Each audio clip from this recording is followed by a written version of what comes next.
నమస్తే, welcome back to morning news with journalist Praveen. ప్రజలారా, నేను ఈరోజు ఒక సందేశం చెప్పబోతున్నా.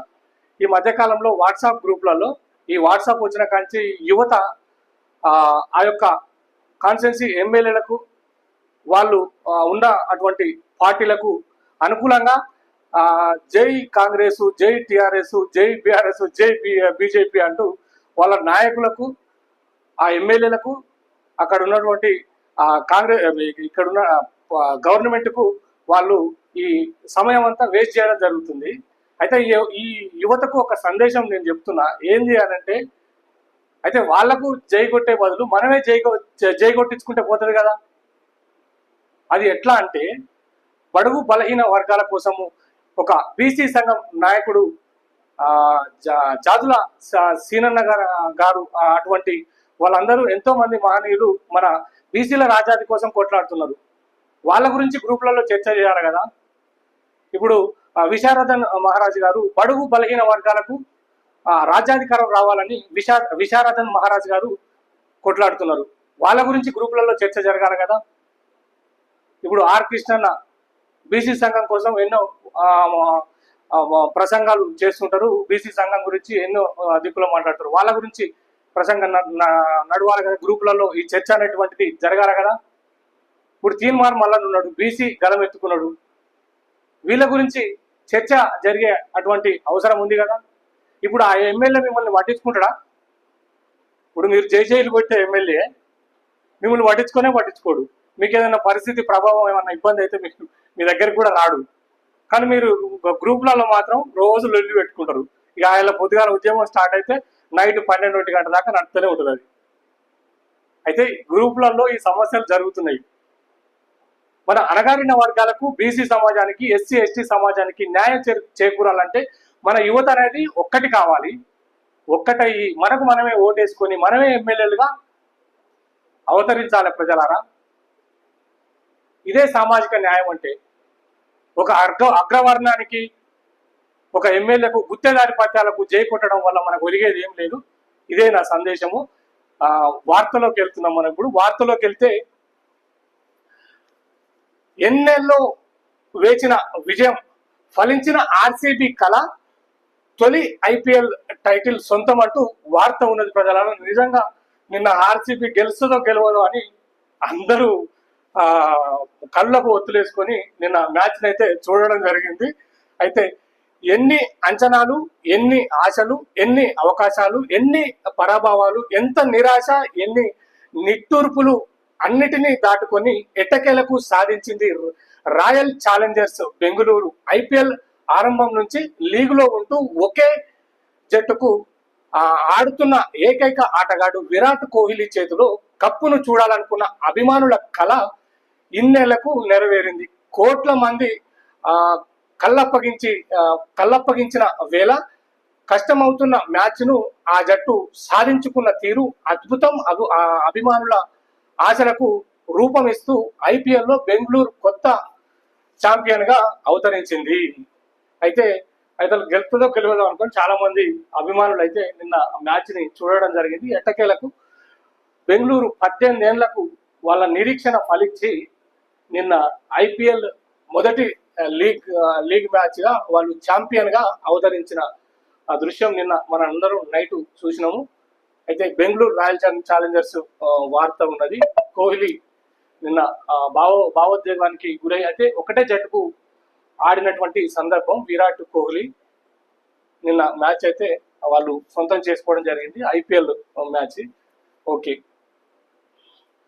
ఉద్యోగుల సమస్యలు, యువ వికాసంపై దృష్టి, రేపు మంత్రివర్గ సమావేశం అంటూ వార్త ఉన్నది. ప్రజలారా, చేనేతకు చేదోడు, 48 కోట్లతో 40,000 మందికి వేతన ప్రోత్సాహం, నేతన్నలకు భరోసా మార్గదర్శకాలు జారీ అంటూ వార్త ఉన్నది. ఓకే, ఆక్వెన్స్ లో దొంగలు పడ్డారట. 1000 కోట్ల విలువైన భూములు వివరాలు తారుమారు కుట్ర, కబ్జా ముఠాలకు సహకరిస్తున్న కొందరు ఉద్యోగులు, వారి సాయంతో దస్తనాలు మధ్యకు నకిలీ పత్రాలు అంటూ వార్త ఉన్నది. సహచట్టం దరఖాస్తులతో వాటినే సేకరించి భూములు కొట్టేస్తున్న అక్రమదారులు అంటూ వార్త ఉన్నది. ప్రజలారా, అయితే ఈ చట్టం ఆర్క్వైజ్ చట్టము అయితే ఒకవేళ రెవెన్యూకు సంబంధించి న్యాయ వ్యవస్థకు సంబంధించి ఏదైనా డౌట్స్ వస్తే కబ్జాదారులు వాళ్ళు అక్కడ దాన్ని అక్కడ ఉన్నటువంటి భూమి పాత పురాతనంలో ఏది పురాతనంగా ఏమంటారు ఉన్నటువంటి భూములని వాళ్ళు కబ్జా చేసుకోవాలని చూసిరనుకో, వీళ్ళకి ఏదైనా అనుమానం వస్తే ఈ సంస్థకి ఆర్క్వైజ్ అనే సంస్థకి వాళ్ళు పంపించడం జరుగుతుంది. అంత గుర్తింపు ఉన్నటువంటి సంస్థ ఇది. అయితే అదే దాంట్లోనే దొంగలు పడ్డారంటూ ప్రధాన వార్తగా ఉన్నది. అయితే మొత్తం దసరాలు తారుమారు చేసి అక్కడ ఉన్నటువంటి అధికారులకు లంచాలు ఇచ్చి ఓల్డ్ సిటీలో ఉన్నటువంటి కొంతమంది గుత్తేదారి పత్యాలు వాళ్ళందరూ కలిసి ఆ భూములను కొల్లగొట్టుతున్నటువంటి వార్త ఉన్నది ప్రజలారా. ఓకే, మానసిక రోగులకు కలుషితాహారం కాటు అట. ఎర్రగడ్డ ఆసుపత్రిలో ఒకరి మృతి, మరో 70 మందికి అస్వస్థత. నమూనాలను పరీక్షలకు పంపిన అధికారులు అన్నట్టు వార్త. ఏమైనా బుద్ధున్నారా మీకు? వాళ్ళు ముందే పిచ్చోళ్ళు, వాళ్ళ దగ్గరనే మీరు ఇది దోపిడీ చేయడం ఏమన్నా కరెక్టేనా? వాళ్ళు మానసికంగా ఇబ్బంది పడుతున్నటువంటి వాళ్ళకు పోషకాహారం ఇవ్వకుండా దాంట్లో కూడా కరప్షన్ అట. ఏం మనుషులు ఆయన పిచ్చోళ్ళ దగ్గరనే పైసలు తీసుకుపోయే బాబతున్నారు మీరు కరప్షన్లో. చీ.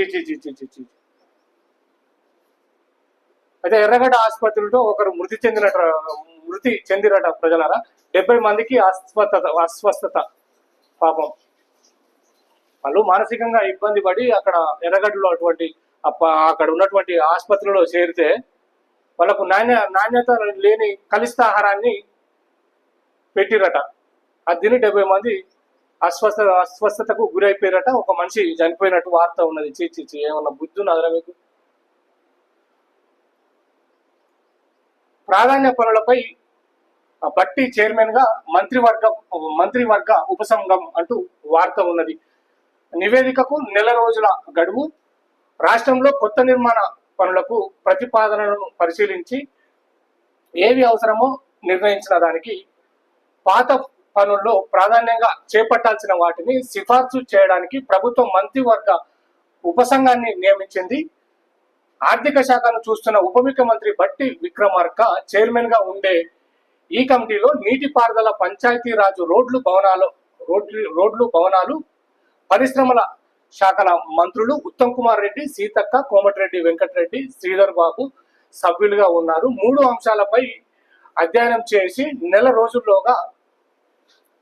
రోజుల్లోగా ఉపసంఘం నివేదికను అందజేయాలని ప్రభుత్వం ఈ నెల 1న జారీ చేసిన ఆదేశాల్లో పేర్కొంది. రాష్ట్రంలో నిర్మాణంలో ఉన్న ప్రతిపాదనల్లో ప్రభుత్వం ప్రతి నెల 2000 కోట్లకు మించి పెట్టుబడి వ్యయం కింద ఖర్చు చేసే అవకాశం లేదట. ఎక్కువ పనులు చేపట్టి ఏవి పూర్తి కాకపోవడంతో గుత్తేదారులు బిల్లుల కోసం తిరగడం కంటే అందుబాటులో ఉన్న నిధులను పరిగణలోకి తీసుకొని ప్రాధాన్య క్రమంలో పనులు చేపట్టేందుకు ఈ నిర్ణయం తీసుకున్నట్లు తెలుస్తుంది. కొత్త ప్రతిపాదనను స్క్రూటనీ చేసి ఏది అవసరమో నిర్ణయించడం ఈ కమిటీ ప్రథమ కర్తవ్యం. ఇప్పటికే అనుమతులు ఇచ్చిందట. అయితే గవర్నమెంట్కి ఒక్క సూచన చేయదలుచుకున్నా నేను, ఇంత ఇబ్బంది పడకుండా పరిపాలన సాగిస్తున్నది. ఫ్రీ బస్ అసలు ఎవరు పెట్టమన్నారు మిమ్మల్ని? ఇప్పుడు రాష్ట్రానికి ఆదాయం వస్తేనే కదా డెవలప్మెంట్ పనులు చేయాలంటే మీకు ఏమైనా చేయూతనిచ్చేది. ఆ బస్సు ఫ్రీ పెడుతుంది, ఆ వచ్చే పైసల్ని మీరు ఆడ లాస్ చేసేది. సరే ఇంతో ఆడ కన్స్ట్రక్షన్స్ జరుగుతారన్నా దానివల్ల మీకు ఆదాయం వస్తుండే. పోదిరి ఆడ చెరువు లాంటిది, కుంట లాంటిది, కబ్జా లాంటిది కథ. మీరు ఎవరి మీద కోపంతో చేసిరో అది ఆడనే ఉండే. ఇప్పుడు ఎవడు ఇండ్లే కట్టకపోయే, మీకు ఆదాయమే లేకపోయే. ఇంత ఇబ్బంది పడకుండా చేస్తున్నారు మీరు సంసారం. ఏమిటి చెప్పండి? ఆర్థిక పరిస్థితి గాడిలో పెట్టాలంటారు, మళ్ళీ ఆడ అందగత్తలను తీసుకొచ్చి ఏం అవసరం ఉండే చెప్పండి? 40-50 కోట్లే అయిందట ఖర్చు. 40 కోట్లే అయింది అన్నట్టు నిన్ననో ఎప్పుడో ఇయ్యాలనో వార్త చూసిన. ఏం అవసరం వచ్చే ప్రపంచ అందగత్తలను తీసుకొచ్చి ఇక్కడ మీరు ఖర్చు పెట్టాల్సిన అవసరమే ఉండే. అన్ని అవసరమే. రాష్ట్రంలో పనులు చేయాలంటే ప్రతి ఒక్క పని అవసరమే ఉంటుంది. ఇప్పుడు మీకే స్పష్టత లేకపోతే వచ్చే ఆదాయాన్ని పోగొట్టుకుంటుంది. మళ్ళీ ఇప్పుడు బాధ అవుతున్నది, ఇబ్బంది అవుతున్నది. వాళ్ళేమో కాళేశ్వరం కింద వాళ్ళు కబ్జా చేసారు, మీకు ఇబ్బంది అవుతున్నది అని బూచి చూపించే ప్రయత్నం. వచ్చే ఆదాయాన్ని పోగొట్టుకొని ఇంత ఇబ్బందులు పడితే ఏంది చెప్పండి? యూట్యూబర్లు ఎక్కువ మాట్లాడితే మీతోటి బాధ, కేసులలో పంచాయతీ ఉంటుంది. ఉన్న వాస్తవాలను చెప్పాలి కదా మాలాంటి వాళ్ళు, లేకపోతే ఎవరు చెప్తారు చెప్పండి?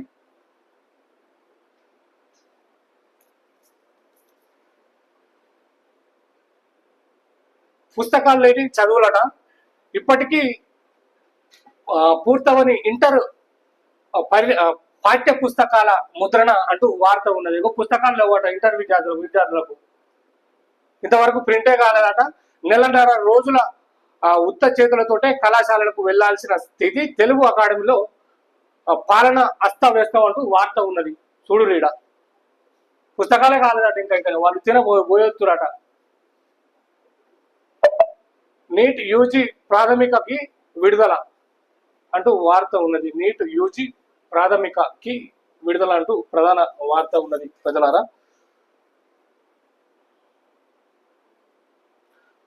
ఓకే ప్రజలారా, ఆర్న్యూస్ యూట్యూబ్ ఛానల్ని సబ్స్క్రైబ్ చేసుకోండి. నేను చెప్పే వార్తలు మరింత మందికి చేరువయ్యేలా ఆశీర్వదించండి. ధన్యవాదాలు. నేను మీ జర్నలిస్ట్ ప్రవీణ్. Thank you.